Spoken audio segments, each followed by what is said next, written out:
Que le Seigneur vous bénisse et je suis heureux véritablement de pouvoir aujourd'hui vous dire que nous sommes pratiquement, j'arrivais peut-être au bout du tunnel, au bout de la route un peu de notre cycle que nous avons commencé. Nous en serons à la 11e vidéo aujourd'hui au sujet du développement spirituel. Je crois que ce sera pratiquement la dernière avant que nous ne procédions à une sorte de révision récapitulative générale et tout ça peut-être pour répondre aussi à certaines questions. Et donc, c'est véritablement une joie pour moi d'avoir passé tout ce temps avec vous, de partager ces choses et j'espère que cela vous a édifié. Et donc, pour cette dernière, sur le développement spirituel, avant la conclusion, j'ai voulu partager aussi un point qui est purement pratique sur comment est-ce que, en réalité, on sait qu'on reçoit la réponse de la part du Seigneur.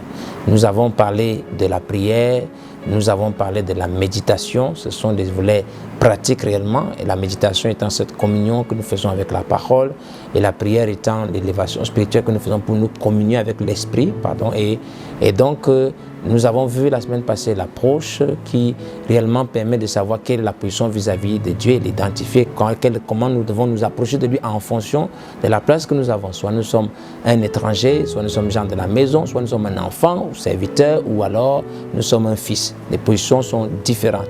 Et en fonction de notre position vis-à-vis de l'Esprit de Dieu, notre approche aussi varie. Donc aujourd'hui, il y a un point que je vois donc qui est au sujet de l'inspiration. Et donc, parler de l'inspiration et de la révélation. Parce que, en fait, beaucoup de gens ont l'habitude de prier le Seigneur.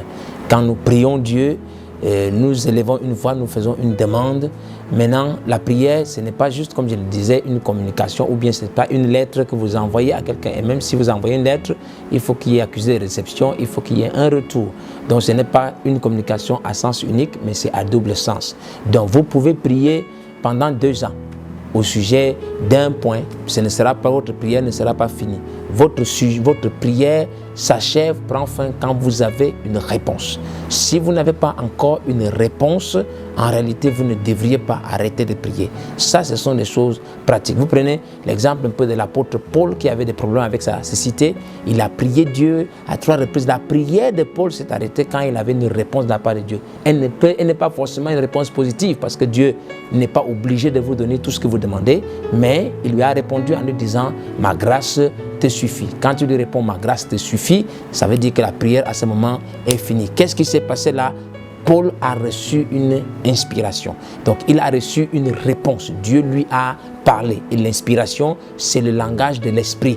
Et je voudrais faire une petite différence entre l'inspiration et la révélation. La révélation étant l'information que nous recevons de la part de l'Esprit de Dieu qui nous est adressé à nous personnellement, mais l'inspiration est le canal, le moyen par lequel nous recevons cette information-là. Donc Dieu me révèle quelque chose, mais il me le révèle par le moyen de l'inspiration. Et c'est donc un peu cette chose-là que je voudrais vraiment nous exhorter toujours à rechercher. Et quand nous prions le Seigneur, il y a ce retour que nous devons avoir. Tant que nous n'avons pas reçu, peut-être notre approche n'est pas bonne, peut-être la manière dont nous approchons, ou bien nous ne sommes pas encore suffisamment montés en esprit pour que ça puisse déclencher un phénomène retour. Et donc, aucune prière, aucune demande à Dieu n'a réellement de l'effet avant que vous n'ayez ce retour, avant qu'il y ait une inspiration qui descende. Je vais vous amener à 2 écritures, vous vous rappelez un peu comment ça s'appelle Job. Job était dans son état, il avait besoin de la réponse de Dieu. Maintenant, quand quelque chose a vibré dans son cœur et qu'il s'est élevé et qu'il a dit « Je sais que mon Rédempteur est vivant » et qu'il se lèvera au dernier jour, il y a une inspiration en fait qui est descendue en lui. L'inspiration, les paroles qu'il a prononcées ne sont pas forcément les paroles de sa conscience ou de son raisonnement, mais il y a une connexion avec l'Esprit de Dieu qui est descendu et à partir du moment où Job a pu déclarer ça, le processus de sa restauration avait commencé. C'était une réponse du ciel à son égard. Vous vous souvenez aussi de la femme à la perte de sang, qui a fait 12 ans ayant perdu son sang. Elle était certainement dans un état de prière, d'attente, de s'attendant quelque chose à Dieu. Mais à partir du moment ou quelque chose a parlé à son cœur. Vous entendez dire, elle s'est dit en elle-même. C'est une inspiration en fait qui est sortie. Elle dit, si je peux, et l'inspiration c'était une voix, quelque chose qui a frappé son cœur de façon intense. Et cette chose lui a dit que si seulement je peux toucher le pan de son vêtement, alors c'est sûr que ma perte de sang va s'achever. Et quand elle l'a fait, la perte de sang est finie. C'était la réponse à Dieu. Et c'est comme cela que chacun d'entre nous, quand nous prions le Seigneur, nous devons veiller à ces choses. La prière, ce n'est pas juste, comme on dit, des petites récitations ou des litanies qu'on recite. La prière, c'est une communication avec quelqu'un. Exactement comme je vous parle aujourd'hui, peut-être vous ne pouvez pas me répondre parce que je parle au travers d'une caméra et tout, mais si nous avions une conversation, nous pourrions parler. Si je vous demande quelque chose, vous me répondriez. Dieu, c'est pareil. Le Seigneur Jésus-Christ, c'est pareil. C'est notre Père. Nous sommes de sa famille. Quand je parle à mon Père me répond. Et quand je parle au Seigneur, le Seigneur me répond aussi. Et l'inspiration est le moyen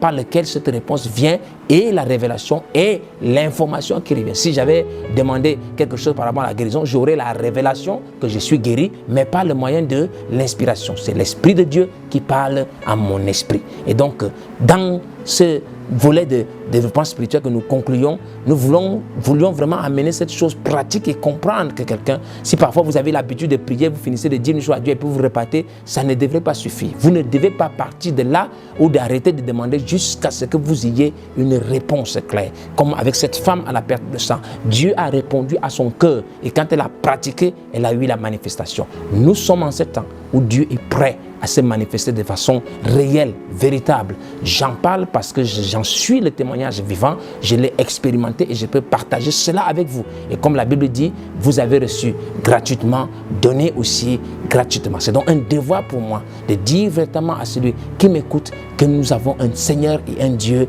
réel. Ayez la bonne approche et restez là jusqu'à ce que vous ayez une réponse, une inspiration fraîche qui descend du ciel. Vous verrez des miracles dans votre vie. Véritablement, que Dieu vous bénisse à l'écoute de ces choses. Gardez-les dans votre cœur, pratiquez-les. N'hésitez pas à nous contacter. Vous avez toutes les références qui sont là.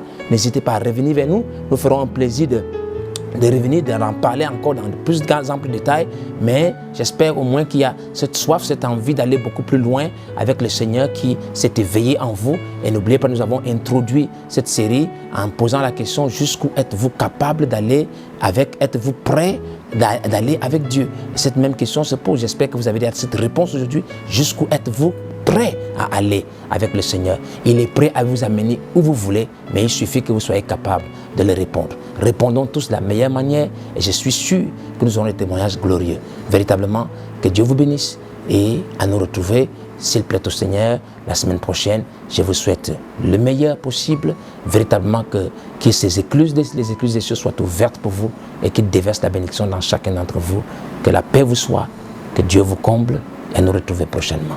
Shalom.